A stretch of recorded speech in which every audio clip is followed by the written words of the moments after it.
Sikapin mong maging kalugod-lugod sa paningin ng Diyos, isang manggagawang walang dapat ikahiya, at tama ang paggamit sa salita ng katotohanan. Bago magsalita si Debs sa maliit na Bible study, sandali muna siyang tumahimik. Alam niya ang talata at ang paksa. Madali sana itong gawing magaan at inspirational. Pero may kaba sa dibdib.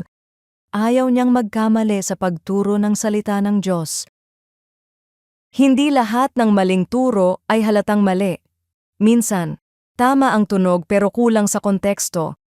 Minsan, inuuna ang pagiging relatable kaysa sa pagiging tapat. Kaya malinaw ang panawagan ni Pablo, maging manggagawang kinalulugdan ng Diyos, hindi ng tao. Ang salita ng Diyos ay hindi basta opinyon o damdamin.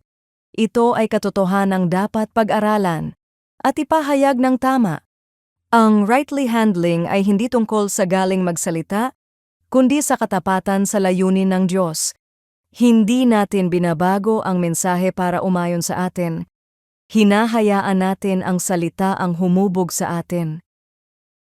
Sa pananaw ng Ebanghelyo, mahalaga ito dahil ang salita ang ginagamit ng Diyos upang magbigay buhay at magtuwid. Hindi tayo ang sentro, ang salita ng Diyos ang sentro. Nag-aaral tayo, hindi para ipakita ang atin talino, kundi para iharap ang atin sarili sa Diyos na may pusong tapat. Nang magsalita si Debs, simple lang ang kanyang mga pananalita. Hindi mapalabok, pero malinaw ito. Hindi niya hinangad ang papuri. Ang mahalaga ay naging tapat siya sa salitang ipinagkatiwala sa kanya. Sa anong paraan ka tinatawag ng Diyos na maging mas tapat sa paghawak ng kanyang salita? Sa iyong pag-aaral, pagtuturo, o pamumuhay? Panginoon, turuan mo po akong igalang at mahalin ang iyong salita.